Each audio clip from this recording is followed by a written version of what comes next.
दोस्तों, hi tech technology से भरपूर आज हम जिस भारत को देखते हैं, क्या ये पहले भी ऐसा ही हुआ करता था? जी नहीं दोस्तों, आज की इस वीडियो में हम आपको पुराने भारत से मिलाने जा रहे हैं। तो बिना देर किए शुरू करते हैं और जानते हैं कि आखिर 200 साल पहले यानी कि सन 1800 में कैसा था अपना भारत। दोस्तों, सोने की चिड़िया कहे जाने वाला भारत आज कश्मीर से कन्याकुमारी तक दिखाई देता है, लेकिन एक वक्त ऐसा भी था जब दुनिया के भूगोल में अफगानिस्तान से लेकर म्यांमार तक भारत ही भारत नजर आता था। उस वक्त के भारत में लोगों का रहना, खाना, पहनना, कामकाज सब कुछ अलग हुआ करता था। दोस्तों, 16वीं शताब्दी में अंग्रेजों ने भारत में दस्तक दे दी थी। उस समय भारत में छोटे बड़े कई राजाओं के अलावा दो बड़ी ताकतें मौजूद थी, जिनमें से एक थी औरंगजेब की मुगलिय सल्तनत और दूसरा था मराठा साम्राज्य। क्योंकि ये दोनों ही ताकतें अंग्रेजों को उखाड़ फेंकने के लिए काफी थी, इसलिए अंग्रेजों ने इनसे सीधे टकराने की हिम्मत नहीं की और अपनी फूट डाले और राज करो की नीति अपनाई। अंग्रेजों को इंतजार था कि कब ये दोनों ताकतें आपस में लड़कर खत्म हो और कब वो पूरी तरह से भारत में अपना रौब जमा पाए। दोस्तों, आपको जानकर हैरानी होगी कि जिस समय मुगल बादशाह शाहजहां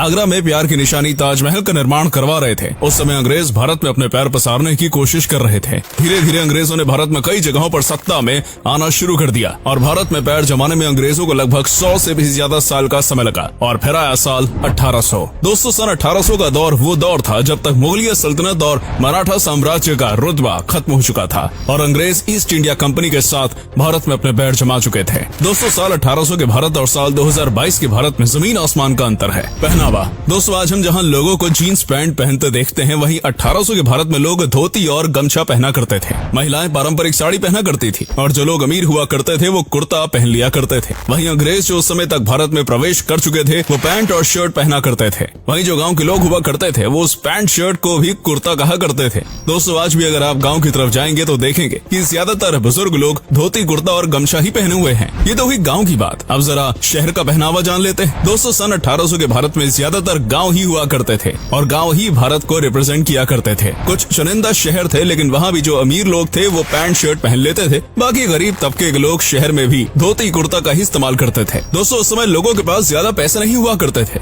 लेकिन अगर सच्चाई और ईमानदारी की बात की जाए तो उसकी कोई कमी नहीं हुआ करती थी। व्यवसाय, टेक्नोलॉजी से भरपूर आज के भारत में हर काम झटपट हो जाता है। हर हाथ में स्मार्टफोन है और घूमने के लिए गाड़ी है। वहीं उस दौर में ऐसा नहीं था। लोग एक दूसरे से कुछ खास कनेक्ट नहीं थे। उस समय भारत में बहुत ज्यादा प्रोफेशन नहीं हुआ करते थे और ज्यादातर लोग खेती पर निर्भर हुआ करते थे, यानी भारत में अधिकतर किसान मिला करते थे। उस समय भारत में ज्यादातर नील, धान, गेहूं, कॉटन और अफीम की खेती हुआ करती थी, जिसे किसान अच्छे दामों में ग्लोबल मार्केट में बेचा करते थे और किसानों को उसकी फसल में मेहनत जितना दाम भी नहीं मिल पाता था।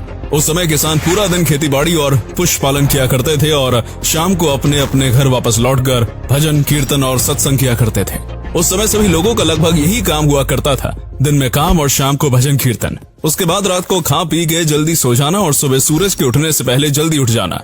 उस समय भारत में लोगों का डेली रूटीन ऑलमोस्ट सेम हुआ करता था। आज जहाँ चारों ओर जगमग लाइट्स हैं, वहीं उस दौर में बिजली की काफी मार थी। उस समय भारत में लाइट नहीं हुआ करती थी, इसलिए लोग अपने कामकाज से घर लौटकर भजन कीर्तन में लग जाते थे और ईश्वर की पूजा करने में कोई परेशानी न आए इसके लिए दीपक जलाया करते थे। दोस्तों, ये वो दौर था जब जात पात भेदभाव अपने चरम पर था। लोग अपनी अपनी जाति के लोगों से ही मेल जोल बढ़ाया करते थे और अपनी जात के हिसाब से ही कामकाज किया करते थे। किसान के अलावा अपनी जात के हिसाब से लोग दूसरे कामों को भी संभालते थे, जैसे कि कुम्हार मिट्टी के बर्तन जैसे घड़े आदि बनाता था, धोबी कपड़े धोया करता था, लोहार लोहे का काम करता था और सुनार सोने का काम किया करता था। हर किसी का काम फिक्स हुआ करता था और ये सब भी दिन भर मेहनत मजदूरी कर शाम को अपने अपने घर जाकर भजन कीर्तन और भगवान की आराधना में लग जाते थे। उस समय गाँव ही ज्यादा हुआ करते थे और शहर बहुत कम होते थे। शहरों में अगर प्रोफेशन की बात करें तो ज्यादातर लोग मिलों में ही मजदूरी किया करते थे, क्योंकि उस समय ना तो बिजली थी और ना ही आज की जैसी हाईटेक टेक्नोलॉजी, तो लोगों को काफी मेहनत का काम करना पड़ता था। मिलों में मजदूरों को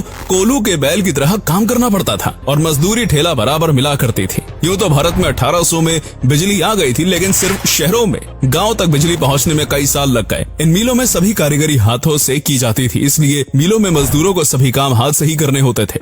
अंग्रेजों के दौर में जहां भारत के पहले सिर्फ कॉटन का ही मिल हुआ करता था, वहीं अंग्रेजों के बाद भारत की टेक्सटाइल इंडस्ट्री ग्लोबल हो गई थी और लखनऊ और बनारस के हैंडलूम की धूम तो पूरी दुनिया में थी। लेकिन अंग्रेजों के आने से भारत की हैंडलूम इंडस्ट्री अपने पतन की ओर थी। 1800 से पहले की बात करें तो भारत अपनी कारीगरी के लिए दुनिया भर में मशहूर था। उत्तर प्रदेश और बंगाल की क्लॉथ इंडस्ट्री का बोलबाला पूरी दुनिया में था। इन कपड़ों पर काफी सुंदर सुंदर कारीगरी देखने को मिलती थी, लेकिन अंग्रेजों के भारत आने के बाद इस इंडस्ट्री ने धीरे धीरे दम तोड़ दिया। इसकी वजह एकदम साफ थी। भारत में बने कपड़ों की क्वालिटी तो बेमिसाल होती थी, लेकिन क्योंकि उन पर हाथ से कारीगरी की जाती थी, इसलिए इन कपड़ों को बनने में वक्त भी अच्छा खासा लगता था और बड़ी संख्या में मजदूरों की भी जरूरत हुआ करती थी। वहीं दूसरी ओर अंग्रेज अपनी फैक्ट्रियों में मशीनों के जरिए इन्हीं कपड़ों को कम टाइम में बना दिया करते थे और भारतीय कपड़ों की तुलना में अंग्रेजों के कपड़ों के दाम भी कम हुआ करते थे। आबादी दोस्तों, उस समय ज्यादातर जगहों पर भीड़ भाड़ नहीं हुआ करती थी। आज जहां कश्मीर से कन्याकुमारी तक 130 करोड़ से ज्यादा की आबादी है, वहीं उस दौर के अखंड भारत जो पाकिस्तान, बांग्लादेश, बर्मा, म्यांमार और अफगानिस्तान से मिलकर बना था, यानी कि आज के इन 5 देशों के विस्तार में सिर्फ 16 करोड़ लोग ही रहा करते थे। बीमारियां दोस्तों, आज की इस टेक्नोलॉजी के बीच जहाँ कई बीमारियां हमारे लिए आम है, तो वो उस समय में महामारी के रूप में बाहर आती थी। कॉलेरा और प्लेग तो आम बीमारी थी और इन बीमारियों की कोई दवा भी नहीं थी। इसके सामने लोग बेबस थे।